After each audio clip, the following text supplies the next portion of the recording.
दादाजी बोले, बेटा तुमने इतनी सी बात के लिए उन्हें पनिशमेंट क्यों दी? बस ओरेन के साथ थोड़ी सी मस्ती ही तो कर रहे थे। तुमने तो अपनी छोटी सी वाइफ को पनिशमेंट दे दी। ऐसा कौन करता है?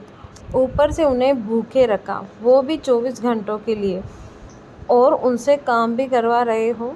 अश्वथ बोला, दादाजी उन्होंने जानबूझकर ऐसा किया। दादाजी बोले, अब तुम जैसे रूड इंसान को कौन समझाए? अगर तुम सख्ती से ऐसे ही पेश आओगे तो तुम्हारी बीवी एक दिन मर जाएगी। समझे? तुम्हारा भाई जब तुमसे बात नहीं करेगा ना, तब समझ आएगा। वैसे भी मैं जब बालकनी में खड़ा था, मैंने बच्ची को हवा में 2 मीटर तक उड़ते हुए तालाब में गिरते हुए देखा। ये सुनकर अश्वथ शौक रह गया। वो बोला, आप अब बता रहे हैं? दादाजी बोले, मुझे लगा अगर बताऊंगा तो तुम पता नहीं और क्या पनिशमेंट दोगे। पर डोंट वरी, तुम्हारा भाई नालायक ज़रूर है पर अब काम का है। उसे तुम बेकार में नालायक समझते हो। उसने अच्छी तो उन दोनों की जोड़ी अच्छी लगती है। ये सुनकर अश्वथ ने बुरा सा मुंह बना लिया और वो बोला, तो क्या आप मेरा तलाक करवाओगे? दादाजी बोले, तुम पागल हो गए हो क्या? या तुम उसे तलाक देना चाहते हो? खबरदार जो ऐसा किया तो तुम्हें पता है वो बिल्कुल तुम्हारी माँ की फ्रेंड, मेरे जिगरी दोस्त की बेटी उज्जवल की तरह दिखती हैं। बिल्कुल वही मासूमियत, वही नैन नक्श। काश वो उनकी बेटी होती, पर उसकी औलाद। वो बीच में ही अश्वथ बोला, दादाजी आप चिंता मत कीजिए, ये सारे पेंटिंग फ्रेम करवा लूँगा। फ़िलहाल मैं गार्डन में उनकी पनिशमेंट ख़त्म करने जा रहा हूँ। पता नहीं मैं कैसे भूल गया कि दोनों धूप में काम कर रहे हैं। वो जल्दी से गया। अश्वथ जैसे ही गार्डन में पहुंचा, दोनों की हालत बहुत ख़राब थी। टिया एक बेंच पर बैठी थी, अपना पेट पकड़े हुए। उसके पेट में बहुत दर्द हो रहा था। उसने सफ़ेद रंग की घुटने तक की फ्रॉक पहन रखी थी। आदित्य भी बेंच के नीचे पड़ा हुआ था। वो बेंच से सटकर बैठा था। अश्वथ की नज़र टिया की फ्रॉक पर पड़ी। उस पर खून के धब्बे देखकर वो शौक रह गया। जब उन्होंने अश्वथ को देखा तो दोनों हड़बड़ाकर खड़े हो गए। अश्वथ की नज़र फ्रॉक पर ही थी। टिया को बहुत कमज़ोरी महसूस हो रही थी। वो तेज़ धूप भी थी, उसे खड़े होने की ताकत भी जुटानी पड़ रही थी। अश्वथ ने टिया के पीछे फ्रॉक पर खून के धब्बे देखे जो ताज़े लग रहे थे। तभी टिया बेंच पर ही बेहोश होकर गिर पड़ी। अश्वथ घबरा गया। आदित्य भी हैरान था। वो बोला, भाभी? अश्वथ जल्दी से आया। उसने बिना देर किए ही टिया को अपनी बाहों में उठा लिया और बोला, मैं हॉस्पिटल ले जा रहा हूँ। मेरे पहुँचने तक वहाँ इमरजेंसी रूम तैयार कर रहे और डॉक्टर भी। तो आदित्य बोला, हाँ। अश्वथ जल्दी से टिया को लेकर गया और सेल्वन ने उनकी गाड़ी में बैठने की गाड़ी हॉस्पिटल की ओर दौड़ा दी। वो लोग बहुत ही कम टाइम में हॉस्पिटल पहुंच गए। हॉस्पिटल में पहले से ही एक लेडी डॉक्टर मिसेस वर्मा और कुछ नर्स रेडी थी। टिया को जल्दी से स्ट्रेचर में लिटाया और तुरंत इमरजेंसी रूम में ले गए। अश्वथ बहुत परेशान था। तब तक प्रत्यूष, ओजस और आदित्य भी आ गए। आदित्य जल्दी से नहाकर आया था। अभी भी उसके बालों से पानी टपक रहा था। वो बोला, भाई भाभी को क्या हुआ है? आपको हमें ऐसी सज़ा नहीं देनी चाहिए। तो अश्वथ ने उसे देखा। आदित्य ने अपने भाई को पहली बार इतना परेशान देखा था, और किसी औरत की इतनी परवाह करते भी। कुछ देर बाद डॉक्टर वर्मा बाहर आई और उनके पीछे पीछे टिया भी सिर झुकाए बाहर आए। अश्वथ परेशान होकर बोला, डॉक्टर मेरी वाइफ ठीक तो है ना? उसे कोई प्रॉब्लम तो नहीं है ना? उसे क्या हुआ है और इतनी जल्दी बाहर कैसे आ गए आप लोग? डॉक्टर वर्मा उसके इतने सारे सवाल सुनकर बोली, मिस्टर आर्यन रिलैक्स, उन्हें कुछ नहीं हुआ है। ये तो लेडीज़ के लिए नेचुरल है, ये सभी लेडीज़ के साथ होता है। तो अश्वथ उसे हैरान होकर देखने लगा और बोला, नेचुरल है? डॉक्टर उसे ब्लीडिंग हो रही थी, उसे चोट लगी होगी, आप बोल रही हैं नेचुरल है? तो डॉक्टर वर्मा बोले, मिस्टर आर्यन, अश्वथ बोला, कहीं ये प्रेगनेंसी तो नहीं? ये सुनकर सब उसे घूरकर देखने लगे। डॉक्टर वर्मा बोली, मिस्टर आर्यन आप कुछ ज़्यादा ही सोच रहे हैं, ये प्रेगनेंसी नहीं है। अश्वथ बोला, फिर ब्लीडिंग? तो डॉक्टर वर्मा बोली, डोंट वरी, वो हम लेडीज़ के लिए नेचुरल हैं। आपकी वाइफ का मेंस्ट्रुअल टाइम सडनली आ गया है, शायद इसीलिए आप उन्हें सीधा हॉस्पिटल ले आए। ये सुनकर आदित्य, प्रत्युष, ओजस और सेल्वन को तो समझ आ गया, लेकिन अश्वत्थ के दिमाग से सब ऊपर उड़ता हुआ चला गया। डॉक्टर वर्मा बोली, don't worry, it's not a disease. आप अपने वाइफ का अच्छे से ध्यान रखें, और चली गई। तो अश्वत्थ टिया के पास गया जो सिर झुकाए खड़ी थी। वो उसके दोनों कंधों को पकड़कर बोला, डॉक्टर अभी क्या बोल गई? मेंस्ट्रुअल साइकिल, ये क्या होता है? टिया को बहुत शर्म आ रही थी। उसे समझ नहीं आ रहा था कि वो अश्वत्थ को कैसे समझाए। अश्वत्थ बोला, बताओ ना क्या होता है? टिया झिझकते हुए बोली, सर वो मेरे पीरियड्स। वो चुप हो गई तो अश्वत्थ बोला, डॉक्टर वर्मा ने मेंस्ट्रुअल कहा और तुम पीरियड्स बोल रही हो, ये क्या है? आदित्य बोला, भाई अगर आप अपना काम छोड़कर कभी जानकारी की कुछ चीज़ें पढ़ते तो समझ आता ना, लेकिन आपको तो बस काम काम काम। चलिए आपको बाद में बताते हैं, भाभी आप घर चलिए। अश्वत्थ को कुछ समझ नहीं आ रहा था। रास्ते में एक स्टोर से आदित्य ने टिया के लिए बहुत सारी अच्छी क्वालिटी के सैनिटरी पैड्स खरीद लिए थे। अश्वत्थ उन्हें देखकर बोला, अब ये क्या है? तो आदित्य बोला, आप एक काम कीजिए, आपके पास फ़ोन है तो उसमें गूगल नाम का एक महाज्ञानी ऐप भी होगा, उससे कुछ पूछ लीजिए ना। और उसने सारे पैड्स टिया को दे दिए। टिया सीधे पैड लेकर अपने बाथरूम में चली गई। उसे बहुत अफोर्ड फील हो रहा था अश्वत्थ का उसे ऐसा पूछना। अश्वत्थ नीचे लिविंग रूम में सोफे पर बैठे फ़ोन पर मेंस्ट्रुअल साइकिल के बारे में पढ़ रहा था। जैसे जैसे वो पढ़ रहा था उसे समझ आ रहा था कि पीरियड्स क्या होता है। उसे इतने ध्यान से पढ़ते हुए देखकर प्रत्युष बोला, बॉस ऐसे टाइम में लेडीज़ को बहुत ज़्यादा प्रॉब्लम होती हैं, उन्हें ज़्यादा काम नहीं करना चाहिए। अश्वत्थ ने हाँ में सिर हिलाया। टिया भी नहाकर नीचे आई, फिर उन्होंने लंच किया। सब नॉर्मल बिहेव कर रहे थे। उनका पनिशमेंट भी रद्द कर दिया गया। बाद में कमरे में टिया अपनी बुक लेकर पढ़ रही थी तो अश्वत्थ उसके लिए हर्बल टी लेकर आया और उसे देते हुए बोला, इसे पी लो, अगर पेन हो रहा होगा तो आराम मिलेगा।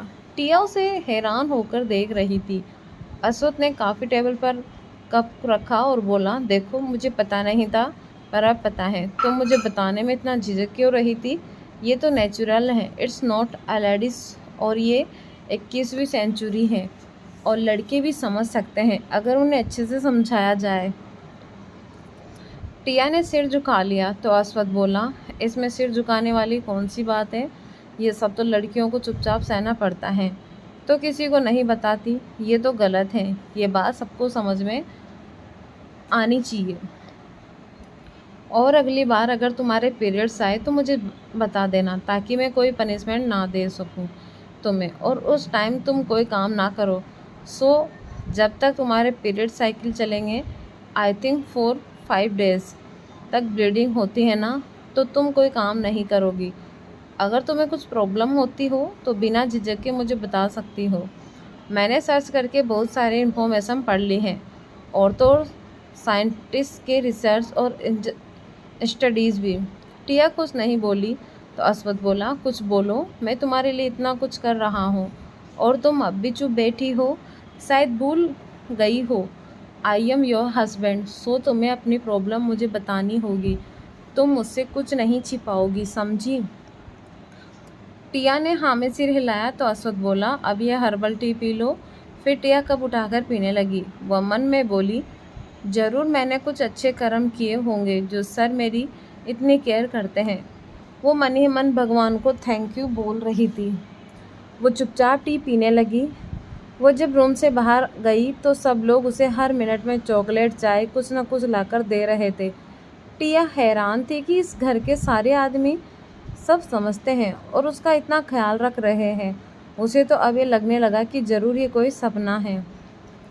तभी आदित्य आकर बोला, भाभी आप अब भी भूखी रहोगी तो ये गलत बात है। आपका मेंस्ट्रुअल रेगुलर नहीं होगा, फिर भाई आपको डॉक्टर के पास लेकर जाएंगे, फिर आपको बहुत सारी दवाइयाँ खानी पड़ेगी, इसलिए चलिए खाना खाते हैं। फिर टिया को समझ आया कि ये सपना नहीं है, ये हकीकत है। सब उसकी उसकी सच में केयर कर रहे थे। फिर वो आदित्य के साथ खाना खाने चली गई। आदित्य बोला, अगर आपको कोई भी प्रॉब्लम होगी तो आप हमें बता सकती हैं, हम आपको डॉक्टर के पास लेकर जाएंगे। ऐसे टाइम में लड़कियों को बहुत ज़्यादा प्रॉब्लम होती हैं, ये बात हम समझते हैं, इसीलिए अगर आपको पेन होगा तो आप बता सकती हैं। टिया मन में सोचने लगी, बेकार में ही हम लड़कियां ये बताने में इतना शर्माती हैं। ज़रूरी नहीं कि हर कोई इस चीज़ का मजाक उड़ाए, हर इंसान वैसा नहीं होता है। उसने हाँ में सिर हिलाया। रात को डिनर करने के बाद सब अपने अपने रूम में सोने चले गए। अश्वथ और टिया भी सो गए थे, पर टिया दर्द में तड़प रही थी। उसके पेट के निचले हिस्से में बहुत तेज़ दर्द हो रहा था। ये हमेशा उसके साथ होता था जब भी उसके पीरियड्स आते थे। जब वो अग्रवाल हाउस में रहती थी तो वहाँ तो सारे काम उसे ही करने पड़ते थे। उसका दर्द कोई नहीं समझता था। उसकी सौतेली माँ और बहन भी, जो खुद औरत थी। जब लिप्सा के साथ ऐसा कुछ होता था तो उसकी सौतेली माँ तुरंत उसे हॉस्पिटल ले जाती थी, या फिर उसका दर्द कम करने के लिए उसके लिए वो हर चीज़ करती थी। टिया के लिए ऐसा कोई नहीं करता था। वैसे तो टिया की रातें करारते हुए गुजरी थी, पर यहाँ तो अश्वथ की नींद खराब नहीं करना चाहती थी।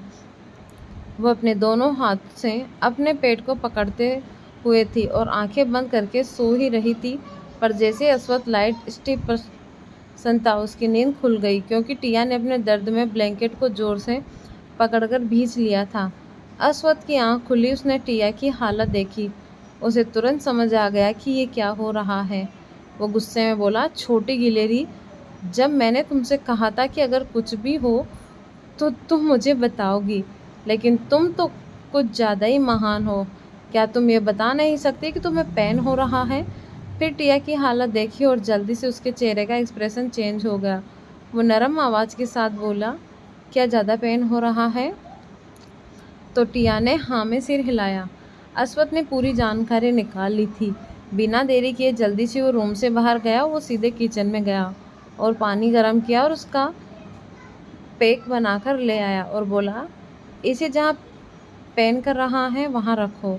मुझे ज़्यादा तो पता नहीं, पर थोड़ा सा रिलैक्स फील करोगी। टिया ने उस थैली को अपने पेट के पास रखा। उसे कुछ देर बाद कुछ रिलैक्स फील हुआ। कुछ घंटे बाद अश्वथ उसके लिए बड़े से कप में गर्म पानी लेकर आया और टिया की उठने में हेल्प की और बोला, ये पी लो। टिया की आंखें नम हो गई थी। उसके लिए अश्वथ इतना सब कुछ कर रहा था। वो नम आंखों से अश्वथ को देखने लगी। अश्वथ सब समझ रहा था। उसने उसका सिर सहलाया और बोला, हम कल हॉस्पिटल जाएंगे। क्या तुम्हें हमेशा से ऐसा पेन होता है? तो टिया ने हाँ में सिर हिलाया। तो अश्वथ बोला, क्या तुम्हें पता नहीं, अगर ऐसा होता है तो डॉक्टर के पास जाना चाहिए। क्या पता ये कुछ और हो। टिया ने कुछ नहीं कहा। वो पानी को एक एक सिप लेकर पीने लगी। कुछ घंटों बाद उसे कुछ राहत मिली। अब हद से ज़्यादा पेन नहीं हो रहा था, पर उसे नींद नहीं आ रही थी। तो अश्वथ को कैसे नींद आती? वो भी पूरी रात टिया के साथ जागता रहा। फिर सुबह जल्दी से टिया को लेकर हॉस्पिटल गया। वो उसके लिए डॉक्टर बहुत ज़्यादा कंसर्न था। डॉक्टर वर्मा टिया का चेकअप कर रही थी। अश्वथ उनका केबिन में वेट कर रहा था। कुछ घंटे बाद दोनों केबिन के बाहर आए। अश्वथ बोला, डॉक्टर एनी प्रॉब्लम? तो डॉक्टर वर्मा बोली, नो, ये हर लेडी को होता है। आपकी वाइफ में आयरन की कमी है। ये प्राइमरी डिस्मोनेरिया है। इसका किसी बीमारी से कोई कनेक्शन नहीं है। यह मानसिक, शारीरिक और उनके खान पान पर डिपेंड करता है। और आपकी वाइफ को तो आप देख ही रहे हैं। शायद शुरू से ही इन्होंने खुद का अच्छे से ध्यान नहीं रखा, इसीलिए ये प्रॉब्लम हो रही है। अच्छा हुआ आप इन्हें ले आए। ज़रूरत से ज़्यादा भी पेन होना ठीक नहीं है। मैंने मेडिसिन लिखकर दे दी है, आप उन्हें टाइम से दे दीजिएगा। तो अश्वथ ने हाँ में सिर हिलाया। डॉक्टर वर्मा बोली, और एक बात, इन्हें इस टाइम में अच्छे से खाना खाने के लिए कहिए। अश्वथ ने हाँ में सिर हिलाया। डॉक्टर वर्मा ने एक पर्ची अश्वथ को दी, जिसमें मेडिसिन के नाम लिखे हुए थे। अश्वथ बोला, अब ठीक है ना? डॉक्टर वर्मा बोली, हाँ। अगर फिर से प्रॉब्लम हो आप दोबारा उन्हें हॉस्पिटल ले आइएगा। फिर अश्वथ और टिया दोनों मेडिसिन डिस्पेंसरी की तरफ गए और मेडिसिन लेकर वापस घर के लिए गाड़ी में बैठ गए। सेल्वन ने गाड़ी स्टार्ट किया और आर्यन पैलेस की तरफ ले जाने लगा। टिया अपनी वॉच देखकर बोली, मेरा कॉलेज जाने का टाइम हो गया है, आप घर की तरफ क्यों ले जा रहे हैं? तो अश्वथ बोला, क्योंकि तुम कॉलेज नहीं जाओगी। टिया उसे हैरान होकर देखने लगी। उसके चेहरे से साफ पता चल रहा था कि वो पूछना चाहती थी कि क्यों। तो अश्वथ बोला, मैं नहीं चाहता कि तुम कुछ दिन तक कॉलेज जाओ। टिया मन में बोली, क्या मेरे पीरियड्स की वजह से मुझे जाने नहीं देना चाहते हैं? पर वो बोली, डीन ने मुझे बताया कि मेरे बारे में कॉलेज में। वो बात पूरी भी नहीं कर पाई थी कि अश्वथ बोला, मुझे पता है तुम्हारे बारे में कॉलेज में क्या रूमर्स चल रही हैं। डोंट वरी, मैंने सब कंट्रोल कर लिया है और जिन्होंने ये किया है उन्हें पनिशमेंट मिल गई है। तुम्हें कोई परेशान नहीं करेगा।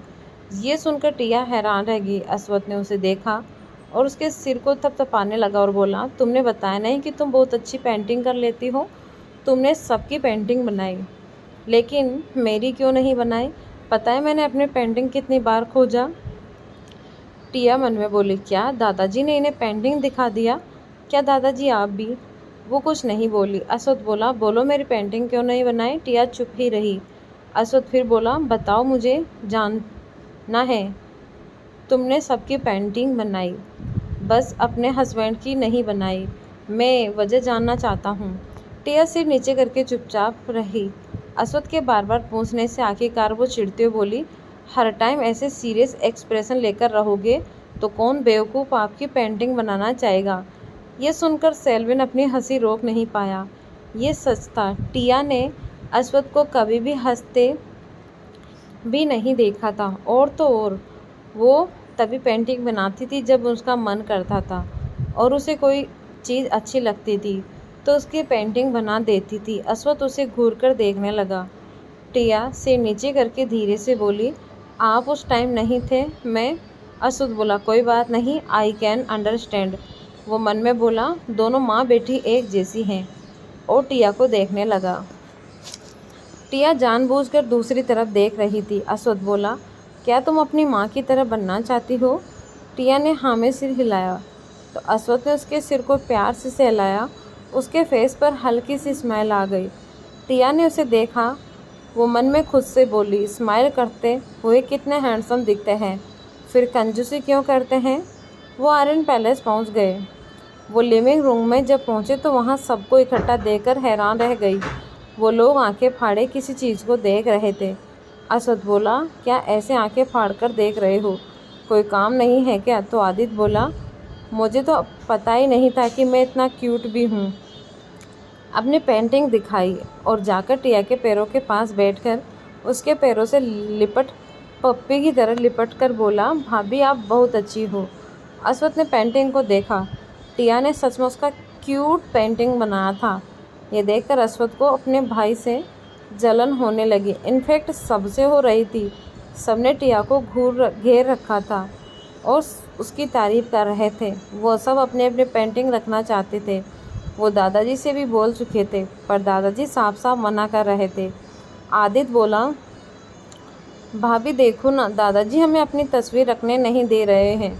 वो कह रहे हैं कि वो हम सबकी तस्वीरें अपने कमरे में लगवाना चाहते हैं। ये क्या बात हुई? टिया ने दादाजी को देखा और मुस्कुराई और बोली, मैंने उनके लिए ही पेंटिंग्स बनाई थी। ये सुनकर सब उसे ऐसे देखने लगे जैसे उन्हें बिच्छू ने डंक मार दिया हो।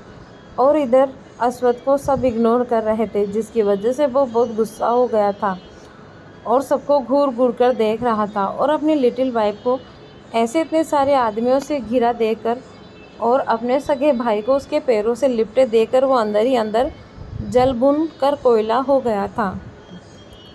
वो मन में बोला, मेरी बीवी को इस तरह से घेरने का क्या मतलब है? वो मेरी बीवी है, लेकिन उसने मेरी ही तस्वीर नहीं बनाई।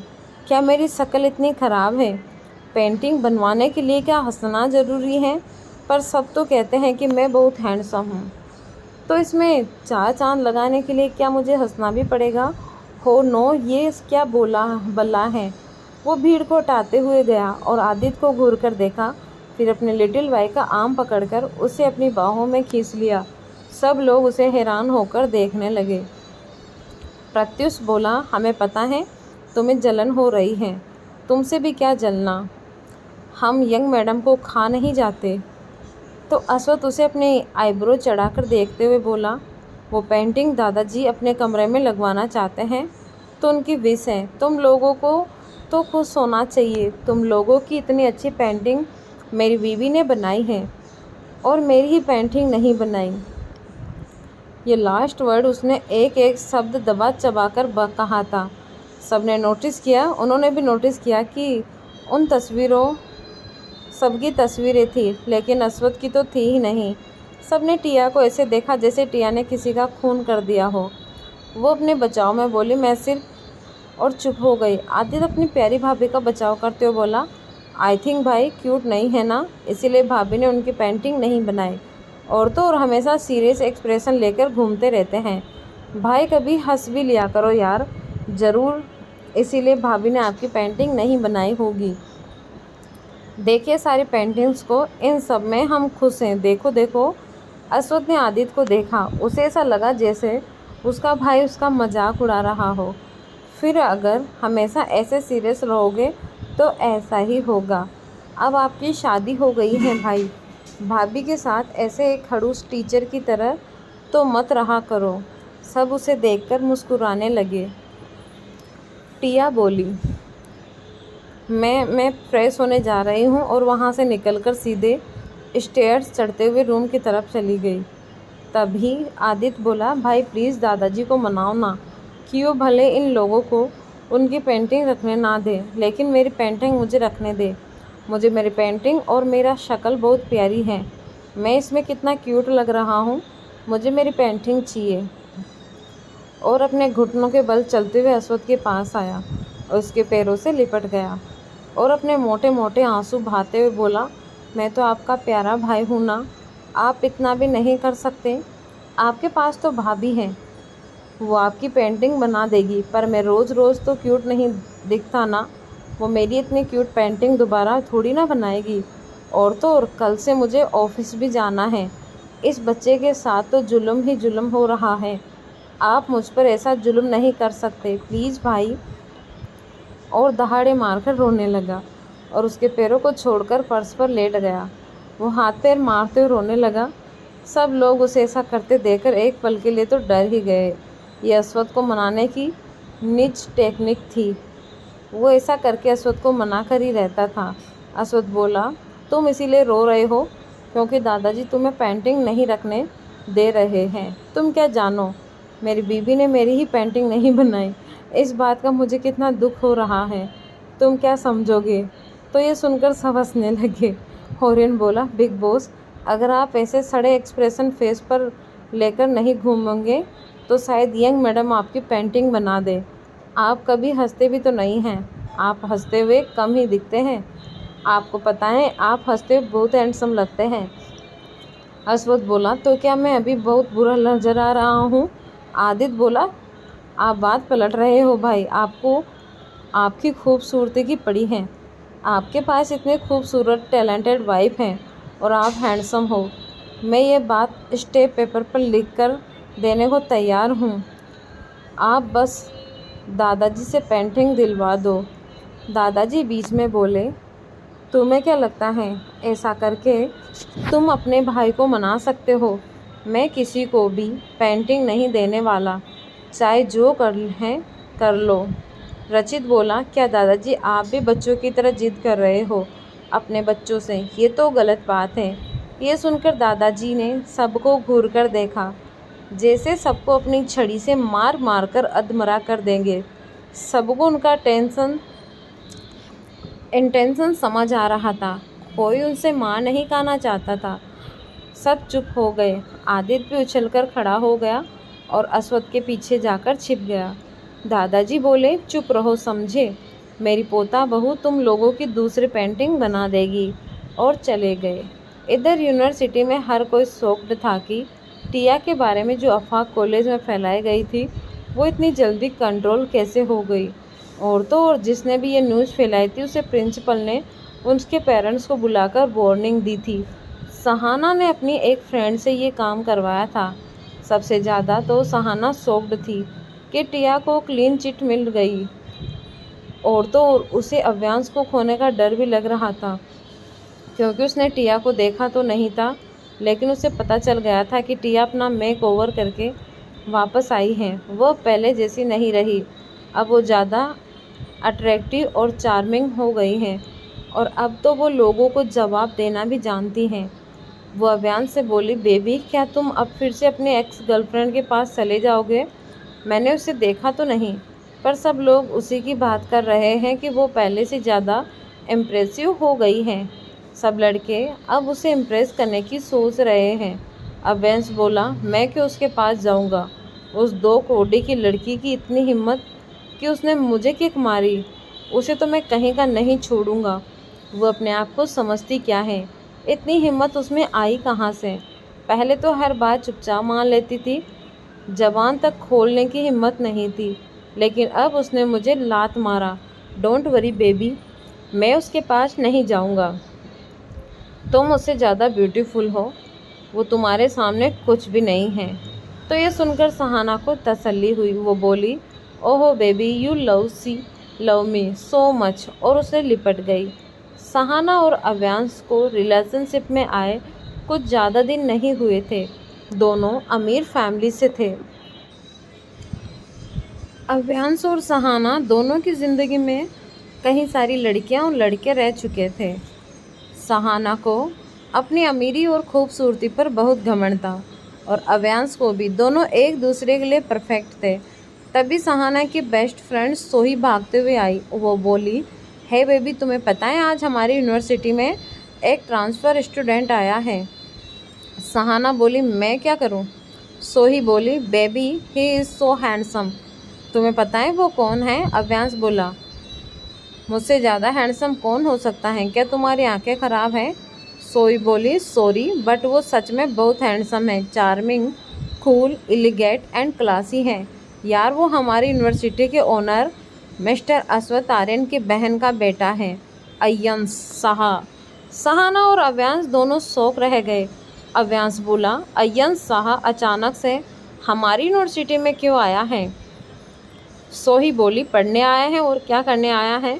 अव्यांश बोला, लेकिन वो उत्तराखंड में स्टडी कर रहा था अचानक से यहाँ। सहाना बोली, क्या तुम्हें उससे जानते हो? अव्यांश बोला, हाँ, डैड ने बताया था कि अय्यंश शाह उत्तराखंड यूनिवर्सिटी का टॉपर है। यही नहीं, उसके पापा उदय शाह उत्तराखंड के बहुत बड़े बिजनेसमैन हैं।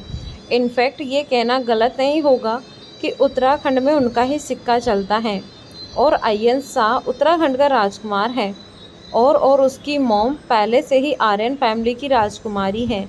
हम सबको पता है कि आर्यन फैमिली कितने पावरफुल है, उनका रुतबा कितना ऊंचा है, वो लोग कितने अमीर हैं। और मेरे डैड का बिजनेस और सहाना के डैड का बिजनेस भी आर्यन कॉरपोरेशन के अंडर में है। सहाना बोली, आर्यन कॉरपोरेशन का बिजनेस फॉरेन कंट्रीज़ में भी फैला हुआ है। मैंने सुना है आर्यन पैलेस एक लग्जरी विला है जहाँ की हर चीज़ क्रिस्टल से सजाई गई है, वहाँ की हर चीज़ कस्टम मेड है, और अश्वथ आर्यन एम्पायर का किंग है। मेरे डैड चाहते हैं कि मेरी शादी किसी भी तरह से अश्वथ आर्यन से हो जाए, या फिर उनके छोटे भाई से। अव्यांश उसे घूरकर देखने लगा। सोही बोली, हाँ, अश्वथ आर्यन अभी भी सिंगल हैं। लोगों का ये भी कहना है कि वो गे हैं, पर मुझे नहीं लगता इतना हैंडसम इंसान गे हो सकता है। मैंने मैगजीन के कवर पेज पर उनकी फ़ोटो देखी है, वो कितने हैंडसम हैं। अव्यांश बोला, he is the most dangerous person. उन्हें वो लोग बिल्कुल पसंद नहीं जो उनसे झूठ बोलते हैं, या दिखावा करते हैं, या फिर उन्हें धोखा देते हैं। क्या तुम्हें नहीं पता? उनका नाम इज्जत से लो। वो इतने अमीर हैं कि उनके लिए कोई भी चीज़ खरीदना इम्पॉसिबल नहीं है। वो बहुत ख़तरनाक है, उन्होंने अपने दम पर इतना बड़ा एम्पायर खड़ा कर दिया है। ऐसे किसी से भी शादी नहीं करेंगे। सहाना बोली, क्या उनकी ज़िंदगी में कोई लड़की नहीं है? क्या किसी खूबसूरत लड़की को देखकर वो उनके जाल में नहीं फंस सकते? अव्यांश बोला, बड़े बड़े अमीर खानदान की लड़कियां उससे शादी करना चाहती हैं। कईयों ने उन्हें सेड्यूस करने की भी कोशिश की थी, लेकिन उनकी जो हालत हुई थी वो देखकर तुम बेहोश हो जाओगी। उन्हें कोई भी लड़की फंसा नहीं सकती। वो अपनी मर्जी के मालिक हैं। He is the weapon king. समझ गई? सहाना मन में बोली, आर्यन फैमिली, इस फैमिली में अगर मेरी शादी हो गई तो मैं पूरी ज़िंदगी ऐश करूँगी। और वो सोचने लगी, क्यों ना अय्यन शाह को फंसाया जाए। उसने अव्यांश को देखा और मन में बोली, क्या फ़र्क पड़ता है कि मैं अव्यांश के साथ रिलेशनशिप में हूँ। मैं अमीर हूँ, मेरा कौन सा क्या बिगाड़ लेगा। और अव्यांश भी मेरे साथ इसीलिए रिलेशन में है क्योंकि उस बहन जी ने उसे आज तक बेबी किस तक नहीं दिया, खुद को छूने तक नहीं दिया। अव्यांश को डंप करना मेरे लिए कोई बड़ी बात नहीं है। और अव्यांश को अय्यंस को फंसाने की प्लानिंग करने लगी। टिया घर में आराम करके थक गई थी। वो अश्वथ के स्टडी रूम में गई। अश्वथ अपने काम में बहुत बिजी था, पर टिया के फुट स्टेप्स की आवाज़ सुनते ही जान गया। अश्वथ बोला, क्या हुआ, कोई परेशानी? टिया बोली, सर मैं। अश्वथ बोला, क्या हुआ? वो अपना गोल्ड फ्रेम का चश्मा उतारा और हाथ में पकड़े डॉक्यूमेंट्स को टेबल पर रखा और टिया को देखा। टिया बहुत नाराज़ लग रही थी और इस हालत में वो बहुत क्यूट लग रही थी, इसलिए क्यूट गिलेरी को देखकर अश्वथ के होठों पर स्माइल आ गई। टिया ने उसे स्माइल करते हुए देखा। अश्वथ बहुत ज़्यादा हैंडसम, क्यूट, एलिगेंट और प्यारा लग रहा था। टिया की नज़रें उस पर अटक गई। वो एकटक अश्वथ को देख रही थी। उसने उसकी तरफ अपना हाथ बढ़ाया। टिया ने उसका हाथ पकड़ा और टिया का हाथ पकड़कर अश्वथ ने उसे गोद में बिठा लिया। टिया उसे निहार रही थी। टिया ने टी शर्ट के साथ एक क्यूट डंगरी पहन रखी थी। डंगरी में क्यूट सा मिक्की माउस लगा था। टिया एकदम बच्ची लग रही थी। अश्वथ ने उसे देखते उसके कान के पास अपना मुंह ले जाकर बोला, क्या तुम मुझे किस करना चाहती हो? ये सुनकर टिया अपने होश में और अचानक से दूर हो गई और शर्म से नीचे सिर झुकाकर कर लिया। अश्वथ के होठों पर एक डेविलिश स्माइल आ गई। उसने टिया के चेहरे को ऊपर उठाया और वो उसे झुककर किस करने ही वाला था, पर अचानक रुक गया और उसके होठों की बजाय उसकी कॉलर बोन पर किस कर दिया। उसकी इस हरकत से टिया सहर उठी। उसकी धड़कन बहुत फास्ट हो गई थी। अश्वथ ने टिया को अपने सीने से लगा लिया। टिया अश्वथ की इस हरकत से काफ़ी कंफ्यूज थी। वो अश्वथ को अजीब इंसान समझने लगी थी, पर उस अश्वथ की हरकतें उसकी हार्ट बीट बढ़ा देती थी। अश्वथ उसके सिर को सहलाने लगा। टिया को अश्वथ का उसके सिर को प्यार से सहलाना बहुत अच्छा लग रहा था। अश्वथ धीरे से बोला, डोंट वरी, हम तुम्हारी ग्रेजुएशन होने के बाद ये सब। बीच में टिया हड़बड़ाकर उठ गई। अश्वथ को उसकी चाइल्डिश हरकत पर हंसी आ गई। टिया उसे हैरान होकर देखने लगी और देखते रह गई। अश्वथ ने उसे देखते हुए कहा, छोटी गिलेरी, क्या तुम मुझे पसंद नहीं करती? मैं तुम्हें मारता पीटता हूँ क्या जो तुम इतना डरती हो? भले मेरा तुम पर 1 करोड़ का कर्ज है, लेकिन तुम्हें मेरे साथ ही ज़िंदगी भर रहना है और एक दिन तुम्हें मेरी ही होना है। टिया सिर झुकाए खड़ी थी, जैसे अश्वथ उसका कोई खड़ूस टीचर हो और वो उसकी स्टूडेंट हो। वो चुप थी। अश्वथ बोला, क्या हुआ, कोई परेशानी है? टिया बोली, सर वो। अश्वथ बोला, क्या बोलो? टिया बोली, सर मैं बोर हो रही हूँ, मैं आराम करते करते थक गई हूँ। और अश्वथ बोला, ठीक है, बताओ क्या करना चाहती हो? टिया की आंखें चमक उठी और वो बोली, मैं एम्यूज़मेंट पार्क जाना चाहती हूँ। ये सुनकर अश्वथ उसे हैरान होकर देखने लगा। टिया काफ़ी खुश लग रही थी। अश्वथ बोला, ठीक है। टिया खुश हो गई और एक्साइटमेंट में वापस अश्वथ के सीने से लग गई।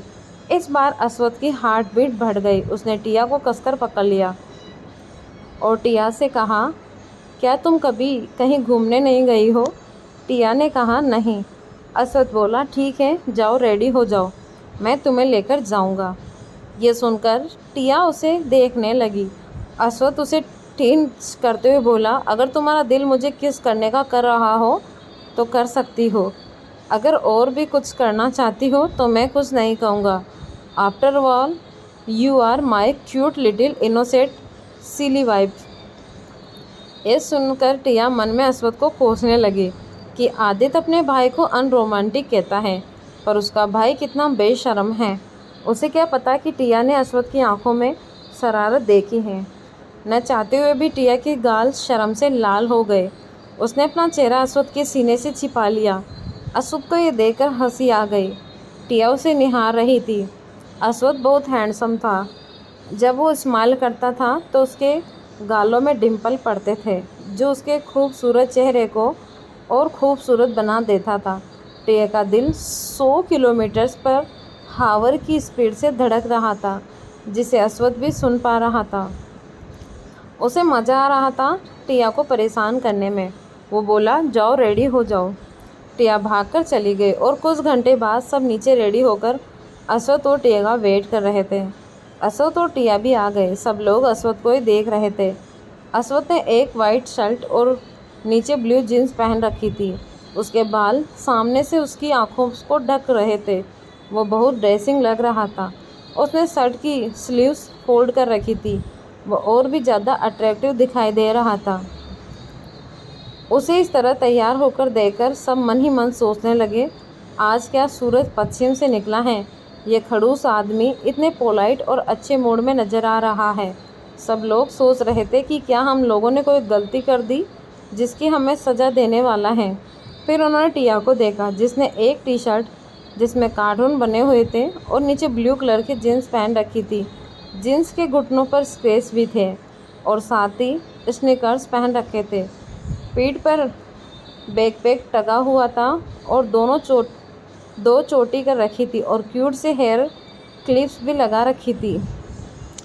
सब उन्हें ऐसे देख रहे थे जैसे वो लोग इंसान नहीं, मंगल ग्रह के वासी हो। दोनों स्टेयर से उतरते हुए नीचे आए। सब लिविंग रूम में उन्हें आंखें फाड़कर देख रहे थे। आदित्य बोला, भाई आप कब से इतने ड्रेसिंग और कूल हो गए, आप कतई जहर लग रहे हो। अश्वत्थ ने उसे घूर कर देखा। आदित्य ने मन ही मन सोचा, अब मैंने ऐसा क्या बोल दिया, क्या तारीफ करना भी गुनाह है। और टिया को देखकर बोला, भाभी आप बहुत प्यारी लग रही हो, एकदम छोटी गिलेरी। छोटी गिलेरी सुनकर टिया का मुंह बन गया। वो अपने दोनों चोटियों को पकड़कर खड़ी थी और सबको देख रही थी। अश्वत्थ ने उसके बालों की 2 चोटियां कर दी थी। टिया सोच रही थी, क्या मुझे बच्ची बनाना ज़रूरी था, और अश्वत्थ को नाराज़गी भरी आंखों से देखने लगी। ओरेन बोला, बिग बॉस आपने अचानक हम सबको रेडी होकर लिविंग रूम में क्यों बुलाया। अब्रम बोला, हाँ, और मुझे भी घर से बुला लिया। रात को मीटिंग से मैं वैसे भी लेट आया था और गहरी नींद सो रहा था। दूसरों की खुशियाँ तुम्हें बर्दाश्त नहीं होती क्या। मुझे तुरंत बुला लिया, हद है। नहीं आता तो क्या मुझे घर से उठा लेते। अश्वत्थ बोला, तुम्हें क्या लगता है मैं ऐसा नहीं कर सकता। ये सुनकर अब्रम चुप हो गया, क्योंकि वो अच्छे से जानता था अगर वो नहीं आता तो वो जिस हालत में सोया हुआ था उसी हालत में अश्वत्थ उसे घर से उठाकर ले आता। आदित्य बोला, वो सब छोड़ो, ये बताओ हमें अचानक बुलाया क्यों। अश्वत्थ बोला, हम सब एम्यूजमेंट पार्क जा रहे हैं। ये सुनकर सब अश्वत्थ को हैरान होकर देखने लगे। उन्हें लग रहा था कि अभी अभी जो उन्होंने सुना शायद वो उनकी इमेजिनेशन थी। प्रत्युष बोला, आप मजाक कर रहे हैं ना। अश्वत्थ बोला, बिल्कुल नहीं, हम सच में एम्यूजमेंट पार्क जा रहे हैं। ये सुनकर सब और हैरान हो गए। रचित बोला, पर क्यों। आदित्य और बाकी सब रचित को घूर देखने लगे। रचित को एहसास हुआ उसने अभी अभी क्या कह दिया। वो जल्दी से बोला, मेरा मतलब ये था। अचानक क्यों। आप बीच में ही टिया उछलते हुए बोली, मुझे जाना है, मुझे जाना है, मैं घर में बोर हो रही हूँ, मैं एम्यूजमेंट पार्क कभी नहीं गई। क्या आप सब लोग नहीं चलना चाहते। सब टिया को ऐसे देखने लगे जैसे उसने उन पर कोई बड़ा एहसान कर दिया हो। आदित्य इमोशनल होते हुए बोला, भाभी आप हम सबकी कितनी परवाह करती हैं, और एक मेरा भाई है। आपको पता है हम लोग पिछले साल से जिद कर रहे हैं कि कहीं घूमने चलते हैं, कहीं घूमने चलते हैं, लेकिन इस आदमी को सिर्फ काम से मतलब है, वहीं उसकी ज़िंदगी है। आप हमारी ज़िंदगी में एक आशा की किरण बनकर आई है, वरना ये आदमी खुद तो ज़िंदगी को एंजॉय नहीं करता और दूसरों को भी नहीं करने देता। अश्वत्थ उसे घूरकर देखने लगा। टिया यह सुनकर हैरान होकर अश्वत्थ को देखने लगी। अश्वत्थ बोला, अगर नहीं आना है तो बता दो, सब लोग एक साथ बोले, हमें आना है, हमें आना है। दोस्तों, आपको ये कहानी कैसी लग रही है, आप हमें कमेंट में ज़रूर बताएं। और हाँ, आप लोग कमेंट करके ज़रूर बताएं आप लोग कहाँ से हमारे साथ जुड़े हुए हैं। धन्यवाद।